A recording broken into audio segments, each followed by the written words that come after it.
video we study about the nomenclature of modern elements. They are discovered, they are based, the name are based on the scientist. Okay, देखिए हमारी periodic table में लगभग 118 elements हैं और 101 के बाद जो एलिमेंट डिस्कवर करे गए हैं वो मॉडर्न एलिमेंट्स कहलाते हैं, जिनमें कुछ नाम साइंटिस्ट के अकॉर्डिंग रखा है और कुछ नाम एक मेथड, मॉडर्न मेथड के अकॉर्डिंग है, IUPAC सिस्टम के अकॉर्डिंग रखा गया है। देखिए अगर 100 होगा तो 1 के लिए आपको अन रखना पड़ेगा, 0 के लिए नील, देन अगेन अगर 0 होगा तो नील, तो अन नील नील ईएम, ई मतलब IUM, ईएम जोड़ना पड़ेगा। इसी तरह अगर 115 है तो अन अन पेंटियम, इस टाइप से आपको नाम रखना पड़ेगा। ठीक है, देखिए यहाँ देखिए 101 के लिए अन नील अन ईएम, 105 अन नील पेंटियम, 112 के लिए अन अन बयम, अन ट्रायम, और 18 के लिए अन ऑक्टियम। ये तरीका होता है लिखने का।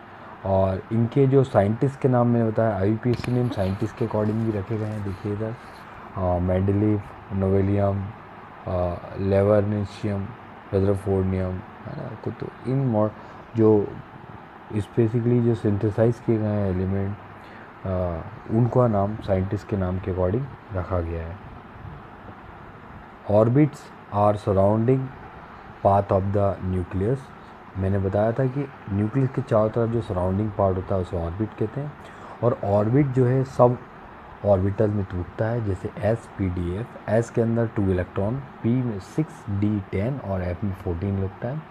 और जो इलेक्ट्रॉन होते हैं वो ऑर्बिटल्स में भरे जाते हैं। S में केवल एक ही एक्सेस होती है, नॉन डायरेक्शन होता है, जबकि P जो है 3 एक्सेस होता है, डायरेक्शन होता है, SP, PX, PY, PZ। D जो होता है, D में 5 ऑर्बिटल्स होते हैं और 10 इलेक्ट्रॉन्स होते हैं। एक्सेस होती है DX, DY, DZ, DZ square, DX square, Z square करके एक्सेस होते हैं। जो आपको पढ़ाया था पहले वही बताया। इलेक्ट्रॉन हमेशा सक्सेसिव ऑर्डर यानी ऑफ व रूल के अकॉर्डिंग रहते हैं। सक्सेसिव ऑर्डर मतलब 2, 8, 8, 18, 18, 32 के अकॉर्डिंग रहता है। 2 एंड 2 मैंने आपको बताया था कॉन्फ़िगरेशन होता है इलेक्ट्रॉन फिल करने का। 4D जो है 3D जो है 4S के बाद भराता है, क्योंकि 3D की एनर्जी 4S से ज़्यादा होती है। ठीक है। फर्स्ट सेल जो होता है, फर्स्ट 2 ब्लॉक होते हैं पीरियोडिक टेबल में, वो S ब्लॉक कहते हैं। उसके बाद D के 10 ब्लॉक होते हैं, P के 6 ब्लॉक होते हैं। इस तरीके से टोटल मॉडर्न पीरियोडिक टेबल में 18 ब्लॉक्स दिए गए हैं जो हमें पढ़ना है। S ब्लॉक को जो है एल्कलाइन मेटल कहा जाता है, D ब्लॉक को ट्रांजिशन मेटल कहा जाता है, और P ब्लॉक को रिप्रेजेंटेटिव एलिमेंट कहा जाता है। F ब्लॉक को इनर ट्रांजिशन एलिमेंट्स के नाम से जाना जाता है। देखिए ये हम पढ़ेंगे। ट्रांजिशन F ब्लॉक में 2 टाइप की सीरीज़ होती है, एक transition series, inner transition series कहा जाता है उन्हें, इनर ट्रांजिशन सीरीज़ फर्स्ट और इनर ट्रांजिशन सीरीज़ सेकेंड। इसी तरह ट्रांजिशन जो D ब्लॉक के एलिमेंट है उन्हें first transition series, second transition series और थर्ड ट्रांजिशन सीरीज के नाम से जाना जाता है। पूरी पीरियोडिक टेबल को जो है 3 ब्लॉक्स में डिवाइड करा है, SPDF, मैं आपको बता चुका हूँ। F ब्लॉक को इनर ट्रांजिशन एलिमेंट कहा जाता है क्योंकि वो D ब्लॉक के अंदर ही प्रेजेंट होता है, अभी हम देखेंगे।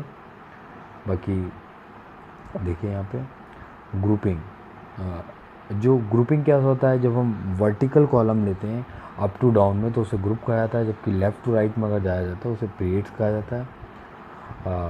प्रॉपर्टीज़ दी हैं आपको, जैसे lithium, sodium, potassium, rubidium, caesium, these are the one group element, first group element. अच्छा, एटॉमिक नंबर देखिए 3। हम कॉन्फ़िगरेशन जब पढ़ते हैं तो उसको कैसे पढ़ते हैं, 2, 8, 8, 18, 18, 32। तो ये जो अगर आप देख रहे हैं लिथियम जो है सेकेंड पीरियड का है, तो अब हम 2 तो 8 नहीं करेंगे, इसमें 8 8 करिए, तो 2 + 8 11, 8 11 + 8 19, 19 + 18 37, 37 + 18 55, 55 + 32 87। यानी जो 2 8 8 18 18 32 8 करते हैं उससे हम कॉन्फ़िगरेशन निकाल सकते हैं। property of S block. S block is known as the alkaline and alkaline earth metal. First group is called alkaline metal. Alkaline मतलब होता है base. In Greek letter the alkaline मतलब होता है बेस. ऐसे एलिमेंट जो वाटर के साथ रिएक्शन करके बेस फॉर्मेशन करें यानी OH आयन का फॉर्मेशन करें उन्हें एल्कलाइन मेटल कहा जाता है. और जो मेटल वाटर के साथ रिएक्शन करके बेस को फॉर्मेशन करे बट ये जो मेटल्स हैं ये अर्थ से निकले, अर्थ क्रस्ट से निकले, इसलिए इनका नाम रख दिया था alkaline earth metal. Beryllium, magnesium, calcium, strontium, barium ये मेटल्स कहलाती हैं एल्कलाइन अर्थ मेटल. जबकि lithium, sodium, potassium, rubidium, caesium, francium ये कहलाती हैं अल्कलाइन मेटल्स. ओके, देखिए एस ब्लॉक की प्रॉपर्टी है, ये आपको जो दिख रहा है आगे के 2 ब्लॉक एस ब्लॉक होते हैं, इन्हें कहा जाता है एल्कलाइन और एल्कलाइन अर्थ मेटल. लास्ट के जो होते हैं 13, 14, 15, 16 6 ग्रुप्स आपको दिख रहे होंगे, अप टू डाउन की बात कर रहा हूँ मैं, ये कहलाते हैं रिप्रेजेंटेटिव एलिमेंट क्योंकि ये बॉन्ड के नेचर को डिपेंड करवाते हैं. ये बताते हैं कि एलिमेंट आपका कोवलेंट बॉन्ड से जुड़ेगा या आयनिक से जुड़ेगा या कोऑर्डिनेट से जुड़ेगा. जबकि डी ब्लॉक एलिमेंट्स कहलाते हैं रिप्रेजेंटेटिव एलिमेंट्स कहा जाता है. एफ ब्लॉक के एलिमेंट देखिए इनर ट्रांजिशन एलिमेंट्स कहा जाता है. ये 5D और 6D सीरीज जो आपको दिख रही है यहाँ पर ये प्रेजेंट होते हैं. 7 पीरियड्स जो होता है वो अगर हम देखें तो वो मॉडर्न पीरियोडिक टेबल कहा जाता है, मॉडर्न ग्रुप्स कहा जाता है, मॉडर्न पीरियड्स कहा जाता है बिकॉज उसमें नए एलिमेंट्स को रखा गया जिनका नाम साइंटिस्ट के अकॉर्डिंग बताया गया जो मैं आपको पहले बता चुका हूँ. देखिए आगे, जिंक, कैडमियम, मर्क्यूरी को ट्रांजिशन एलिमेंट्स कंसिडर नहीं करते हैं बिकॉज ट्रांजिशन एलिमेंट्स में डी ऑर्बिटल जो है इनकम्प्लीट होना चाहिए. डी ऑर्बिटल अगर कंप्लीट फिल होगा तो उसे ट्रांजिशन एलिमेंट्स नहीं कहा जाएगा. जिंक, कैडमियम, मर्क्यूरी के डी ऑर्बिटल कंप्लीट फिल होने के कारण वो इलेक्ट्रॉनों को अंदर ही ट्रांसफ़र नहीं कर सकते हैं, इसलिए उनको इनर ट्रांजिशन एलिमेंट्स नहीं कहा जाता है. ओके, बाकी ए ब्लॉक जो 2 होते हैं लेंथम 57 और एक्टिनाइड 89 के बाद जो ग्रुप्स आते हैं उन्हें अपन ए ब्लॉक कहा जाता है. ए ब्लॉक 2 टाइप के होते हैं आपके एक्टिनाइड और लेंथेनाइड. 57 के बाद जो एलिमेंट्स आते हैं उन्हें लेंथेनाइड कहा जाता है और एक्टिनाइड के बाद जो 14 एलिमेंट्स आते हैं उन्हें एक्टिनॉइड्स कहा जाता है. एक्टिनियम 89 के बाद याद रखिए lanthanum and actinium are not कह सकते हैं radioactive elements, not in a transition series. Both after the lanthanum 57 elements are coming they are known as the inner transition series. याद रखिएगा, पूछा जाता है कि which element is not a inner transition, तो हम नाम उनसे स्टार्ट कर रहे हैं बट वो इनर ट्रांजिशन, उसके बाद आने वाले एलिमेंट इनर ट्रांजिशन होते हैं. आगे अगर हम बात करें चेलोजन, हेलोजन, नोबल गैसेस, 18 ग्रुप जो होता है वो नोबल गैसेस कहलाता है क्योंकि इनका आउटर मोस्ट शेल कंप्लीट होता है. और 17 ग्रुप जो है हेलोजन्स कहलाता है, फ्लोरीन, क्लोरीन, ब्रोमीन, आयोडीन. और 16 ग्रुप जो है वो चेलोजन कहलाता है. और 13 ग्रुप है बोरोजन कहलाता है. और 15 ग्रुप जो है आपका नाइट्रोजन कहलाता है. और 16 ग्रुप आपका मैंने बता ही दिया केलोजन कहलाता है. पीरियोडिक टेबल को डिफाइन करने के लिए एक सिंपल तरीका है मेटल, नॉन मेटल और मेटलॉइड्स. जो फर्स्ट एस ब्लॉक होता है वो प्योर मेटल होती हैं, सॉफ्ट मेटल होती हैं. जबकि डी ब्लॉक के अंदर हैवी मेटल और हार्ड मेटल होती हैं बट उनकी रिएक्टिविटी एस ब्लॉक मेटल से कम होगी. जबकि अगर हम पी ब्लॉक में बात करें तो 13 और 14 ग्रुप में कुछ मेटल्स हैं, बाकी सेमी कंडक्टर्स हैं यानी सेमी मेटल्स हैं, और बाद में आपके नॉन मेटल यानी गैसेस स्टेट में होती हैं. एस ब्लॉक मैंने बताया प्योर मेटल, सॉफ्ट मेटल होती है, हाईली रिएक्टिव मेटल होती हैं. डी ब्लॉक थोड़ी और स्ट्रॉन्ग मेटल होती हैं बट उनकी स्टेबिलिटी कम होती है, रिएक्टिविटी कम होती है. पी ब्लॉक में कुछ ही मेटल है, बाकी सब नॉन मेटल होती हैं और उनकी स्टेबिलिटी कम और बहुत कम हो सकती है. आगे अगर हम देखें periodic table, modern periodic table जो है वो एटॉमिक नंबर के ऊपर बेस्ड है जिसके बारे में आपको बता चुका हूँ. हेनरी मोस्ले ने कॉन्सेप्ट दिया था, जबकि ओल्ड पीरियोडिक टेबल थी उसको देने वाले साइंटिस्ट मेंडिक थे जो कि एटॉमिक मास के अकॉर्डिंग रिप्रेजेंट की गई थी. अगर हम बात करें पीरियोडिक टेबल में तो अभी करंट में वर्टिकल लाइंस जो होती हैं वो ग्रुप्स कहलाता है, जबकि हॉरिजॉन्टल लाइंस को हम पीरियड्स कहते हैं. ग्रुप्स के नंबर 18 है जबकि पीरियड्स के नंबर जो है 7 होते हैं. सबसे लार्जेस्ट पीरियड जो होता है वो 6 होता है क्योंकि 7 पीरियड में मॉडर्न एलिमेंट्स रखे हैं जो साइंटिस्ट के अकॉर्डिंग है, जबकि पीरियोडिक टेबल में नेचुरल एलिमेंट्स को रखने का ज़्यादा प्रेफरेंसेबल माना जाता है। आगे अगर हम बात करें एटॉमिक रेडियस की, तो अप टू डाउन जाने पर एटॉमिक रेडियस जो है बढ़ेगी, क्योंकि आउटर मोस्ट सेल बढ़ेगा तो एटॉमिक रेडियस भी बढ़ेगी।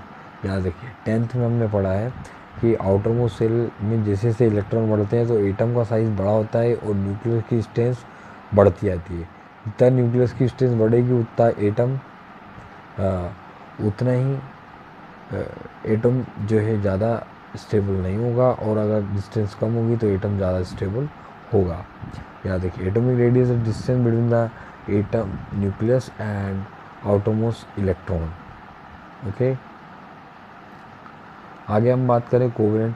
अगर रेडियस किसी कोवेलेंट क्रिस्टल की बात करेंगे तो कोवेलेंट रेडियस कहलाएगी। आयनिक क्रिस्टल में अगर प्रेजेंट होगी तो आयनिक क्रिस्टल कहलाएगी, और अगर मेटेलिक क्रिस्टल में प्रेजेंट होगी तो रेडियस को आप मेटेलिक कहेंगे।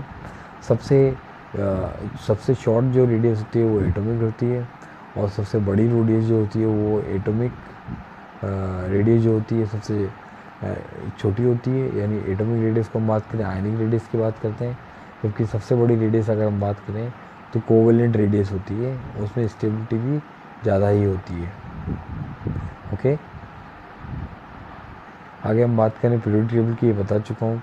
जैसे जैसे इलेक्ट्रॉन को एनर्जी के आउटर बढ़ते आएंगे उसकी स्टेबिलिटी कम होती है जाए, क्योंकि बाहर बढ़ने पर न्यूक्लियस का इफेक्ट या चार्ज कम होता है, जिससे आसानी को इलेक्ट्रॉनिक ग्रुप से या फिर इलेक्ट्रॉनिक फैमिली से आसानी से अलग किया जा सकता है।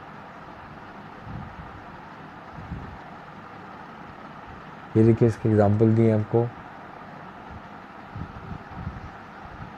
एटॉमिक रेडियस ग्रुप में हमेशा बढ़ती है, क्योंकि आउटरमोस्ट सेल अगर बढ़ेगा तो एटॉमिक रेडियस बढ़ेगी। इस तरह आयनिक रेडियस भी आउटरमोस्ट सेल के ऊपर डिपेंड करता है, रेडियस के ऊपर डिपेंड करता है।